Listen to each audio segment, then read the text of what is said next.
The National Commission for Civic Education, NCCE, is calling on the youth to reject the advances of any politician that tries to engage them in violent acts and disruption that will mark the 2024 general elections. Chairperson of the Commission, Kathleen Adeyo, has been addressing a news conference as part of activities to mark the Constitution Day, which fell yesterday. Says citizens have a role to play in ensuring that there's no bloodshed come December 7. She joins us with more on this. And thank you so much for spending some time with us here on The Pulse.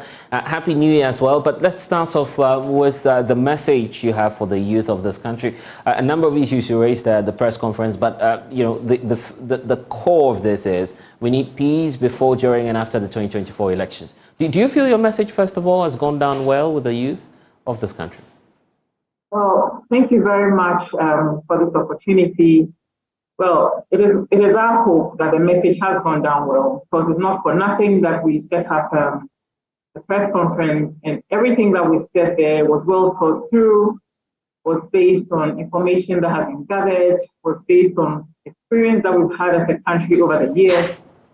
And as a country, we feel that we need to grow in our democratic life. We can every election year be in crisis mode and all of that. After some point, we should have matured in democracy to a point where we will take it for granted that everything will go well.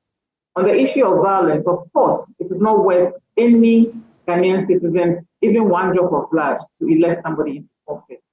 So yesterday, we reiterated the fact that your blood is too precious, your lives are too precious, your life is way too precious to our country to sacrifice any of it just to have somebody elected into office. It does not have to be that. And the framework giving us that power, at least to decide come December 7, is the Constitution. That Constitution for many has outlived its purpose, needs reform. I don't know where you stand on that. I think that is an overflowed issue. A 30-year-old constitution is certainly, the idea that a 30-year-old constitution requires reform is not new, it's not strange.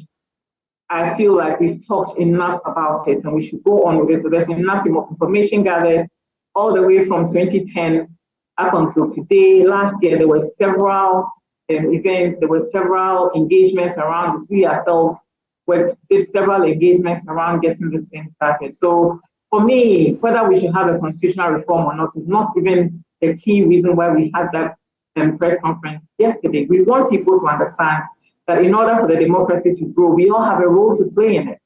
And as citizens, this election year, there's some things that we must resist. One of them being that we should not allow politicians to entice us with either money or promises or anything, so that we go and lose our lives for them. Somebody comes to you and says that take up a gun, here is the knife, go and fight. Tell them that they are nation wreckers.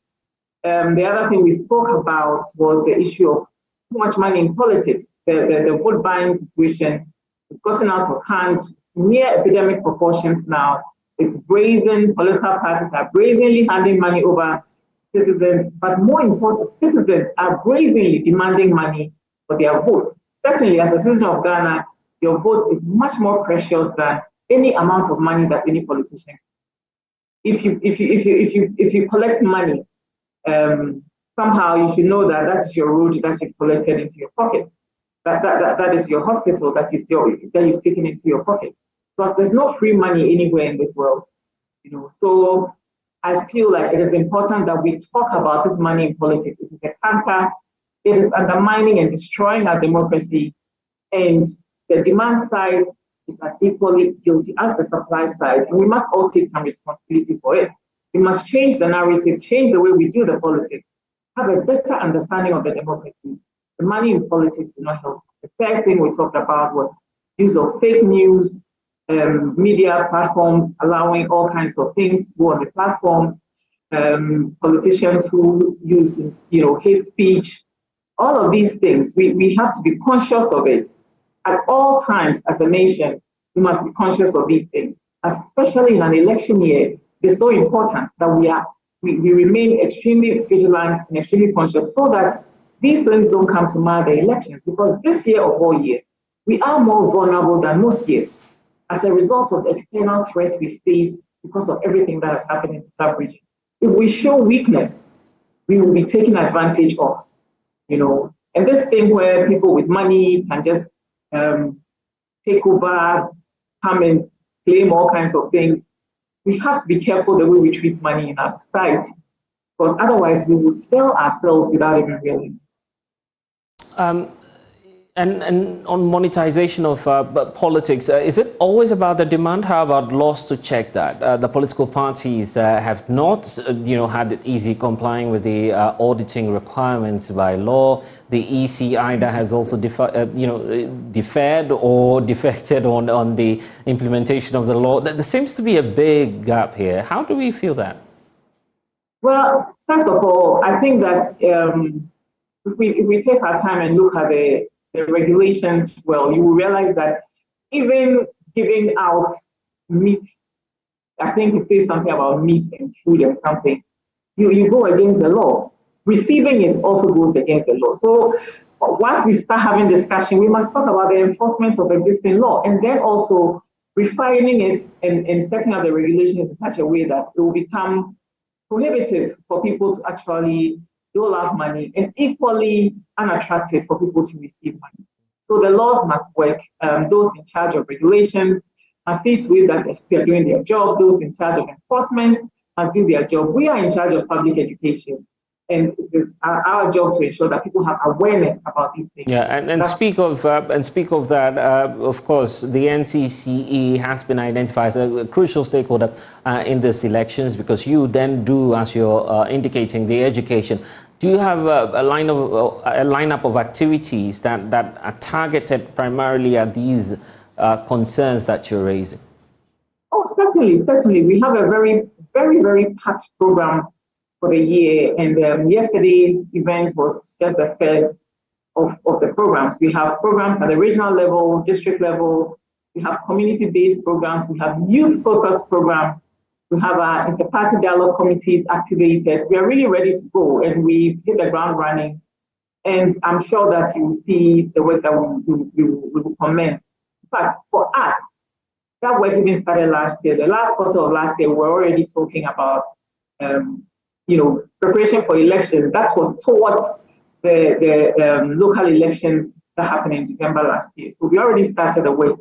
We'll just build the momentum and do more specialized programs, get people to have the needed awareness to be able to vote in, make informed decisions that that serve our purpose, making informed decisions and electing people who actually deliver to us what we need as a country, who deliver the development, who deliver the infrastructure, who will continue to build on everything that has been achieved over the years. That's what we are looking for. We should not be looking at people who have money to dish out. That is a dangerous path to tread on as a people, and I hope that we don't go. We have to start rejecting those who give us money. Honestly, we must. Once we do that, we'll stop. And for the politicians, I can assure you, even they are not happy with this whole monetization thing, because I don't know who. I mean, yesterday we mentioned that the research by CDD found that you need well over $500,000 as to run for office as an MP in this country. How do people get that kind of money? There's no free money in the world. If somebody comes up with that kind of money, and the main purpose of that money is to just dole out and dish out to citizens, then you must know that at the end of the day, that debt has to be paid. We all know these things, So we have to get to a point where we consciously reject, the notion that you have to give me money before I vote, or the notion that I have to give you money so you have to vote for me. We must do away with that way of thinking. Any message you'd like to leave our viewers with as a way of what to expect and how they can also help the NCCE, because you can't do all this alone? Absolutely. Yesterday I mentioned that civic education is a shared responsibility. As NCCE, we have the constitutional mandate to take the lead in getting public education going, civic education going, not even just about elections. For me, everything we do around elections is grounded in a civic culture, a positive civic culture that pushes us to grow deepen the democracy and grow our country. So if it's education around voting, for instance, we know that it's not just about voting, it's about having civic-minded enough to know that voting is your civic responsibility, that you have a say in who gets elected as a leader, so that you can have a say in holding your leaders accountable. So all of the work that we do, violence in elections, we have to understand that in order for societies to grow, there has to be cohesion, there has to be a rule of law. One cannot take the law into their own hands. These are principles. These are democratic principles that exist in whether we have an elections or not. We have elections or not. But what we are doing now is to re-emphasize those things and help people to understand that it's not just a one-off. It's how we build a civic culture, how we get people to understand their responsibility in growing and deepening the democracy and growing, developing our country. So there's a lot coming up that we'll be doing at NCCE, and we will depend on our partners, of course, like Joy FM, other media houses. We're working very closely with the faith-based institutions, with partners like the Peace Council. We're all working together very hard to ensure that this election is executed flawlessly from our side, without any confusion, certainly without any death or bloodshed. It's not worth it. Kathleen Adi, thank you for spending some time with us. She's the chairperson of the National Commission for Civic Education. Grateful. And now, health authorities in the Bono East Enclave are expressing concerns over the increasing number of new HIV infections across the region's urban areas. Regional Director of Health Services, Dr. Fred Domaku-Boateng, indicated that the region's urban population recorded an average of 4.8 HIV prevalence rate, a figure which is above the national average of some 2.8.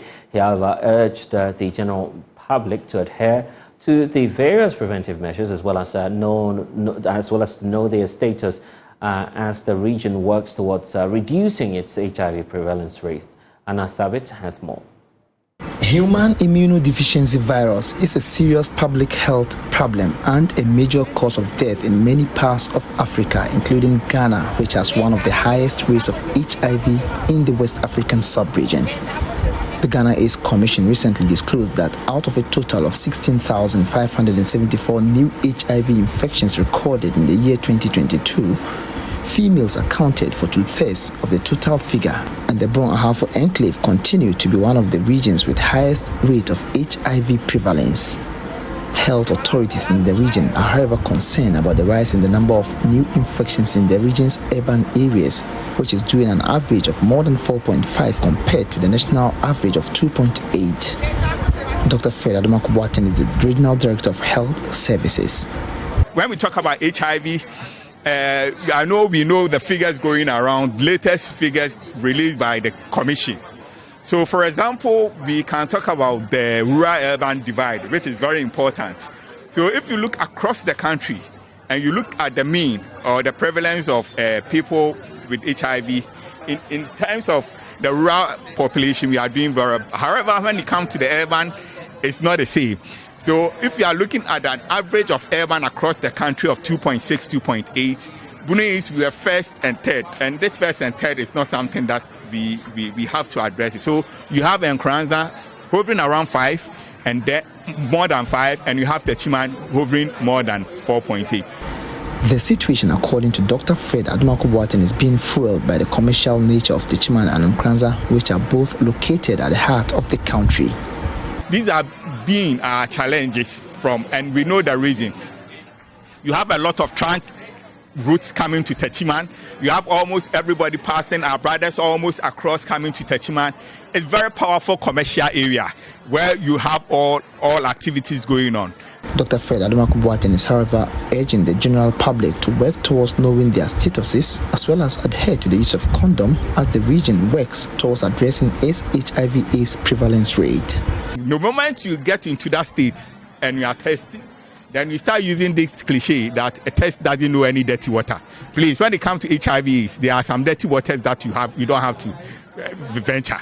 And so the try and tested methods that should also use that. Look, if you don't know it's not a stable partner, these try and tested methods should also be used. Condoms. You have to make sure that you use condoms. And then more importantly, make sure that we know our status.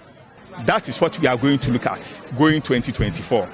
And our target and our aim is that everybody should be able to know your status. Everybody should know. It's a campaign that we are going to go massively on that when it comes to HIV. Reporting for Joy News, Anas Sabit, Tichiman.